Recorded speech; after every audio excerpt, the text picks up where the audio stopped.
See how that actually ties the trees down to the ground and makes them look like they are rooted in. And I can put a little bit more of the greenery over the top of that.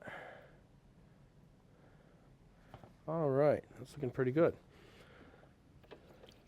Makes me want to go snowshoeing. Almost.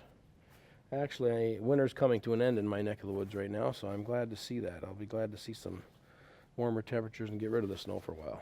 But I do enjoy snowshoeing. Okay, let's take a little bit of the firm white here, the titanium white, the thick stuff on my palette.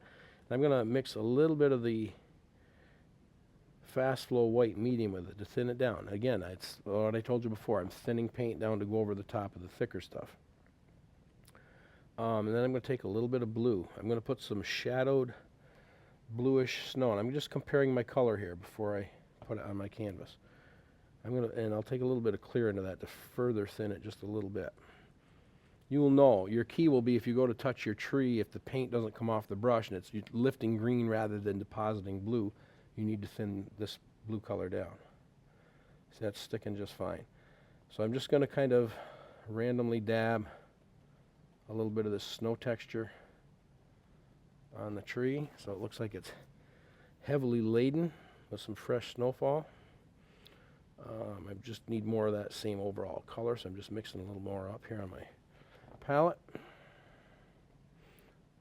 But I just kind of randomly deposit this here and there where I see branches in my mind's eye. Leave a lot of the dark green showing through. Don't just kill all your darks, because then your tree is going to look flat again. It looked flat a moment ago when it was all green. Now it looks like it's got depth within it. The darker greens look like they're further into the tree. This lighter blue comes forward and it makes it look like you got thickness and depth and volume within your tree, which is what we're shooting for, a three-dimensional form. That's what we want on this canvas. See how much different my background reads now?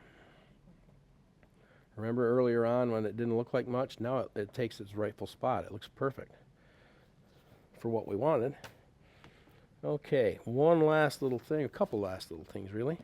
I'm going to wash my brush out again. And you believe we got all that out of just 2 brushes so far. That's the nice part. I'm going to take a little bit of the titanium white, a little bit of the fast flow white medium, quite a bit of paint on the brush, and I am going to lighten my highlights on my foreground trees here with some white snow. I don't want to do it to the point of saturation and overkill, but I'm just going to add a few little lighter touches. And then we're going to let it snow. So basically I'm just doing the same thing as I did before,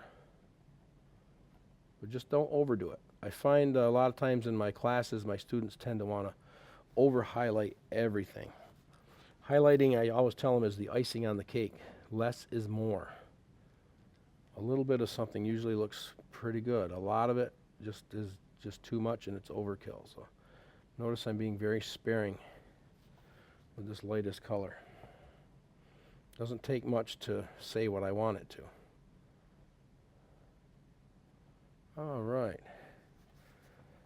Now I'm going to take my fan brush. I'm going to swish it out because I picked up some of the dirt color off the trees there, the greens and the blues. So I want to start fresh.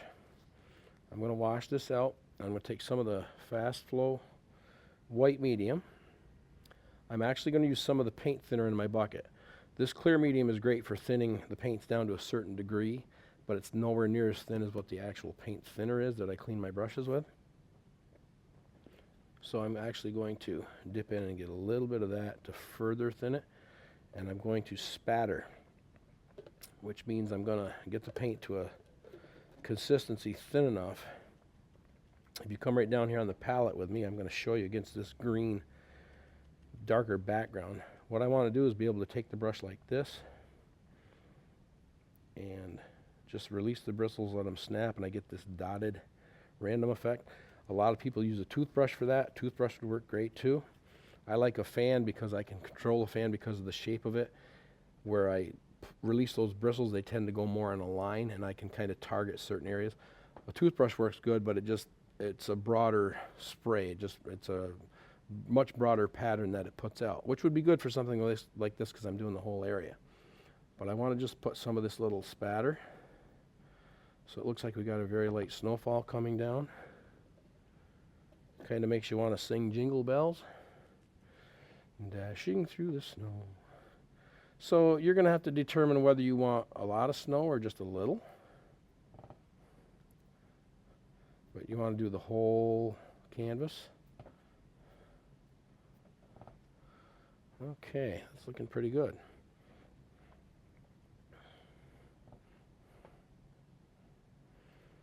All right.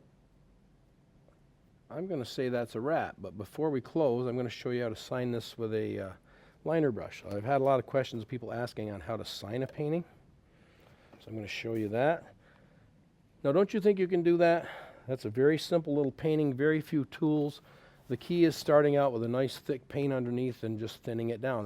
That way you can get so much paint layered onto that canvas. It's a wonderful approach. So don't be afraid to give that a shot. And check out my website, wilsonbickford.com.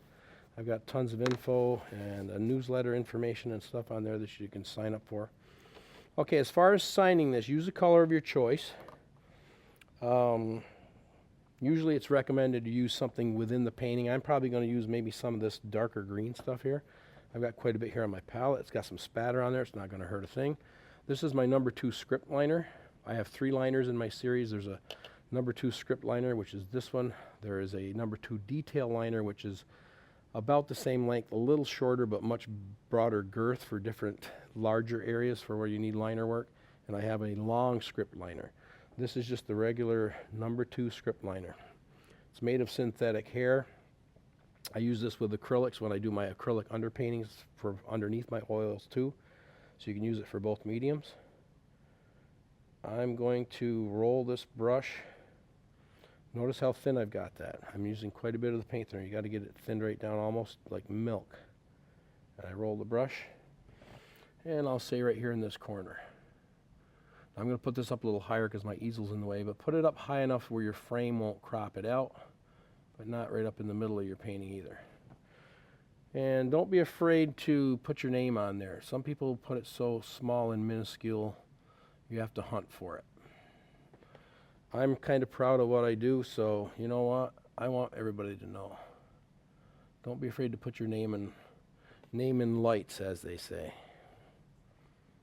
That's what it's all about. So see, if you get that paint thin enough, it'll flow right off that brush. You're not going to ever get your name all in one loading. Notice I'm reloading several times to get across here. But you got to get it thin enough, and you'll be able to do that just like that. Well, thanks for joining me. I hope you really enjoyed this lesson. I'm hoping to catch you in a workshop somewhere along the way. And don't forget to check out my full-length DVDs. I've got a bunch of them out with different mediums, not different mediums, but different themes, rather, of landscapes and florals and all kinds of stuff, ocean scenes. So don't be afraid to check those out, and I hope to see you again. Thanks for tuning in.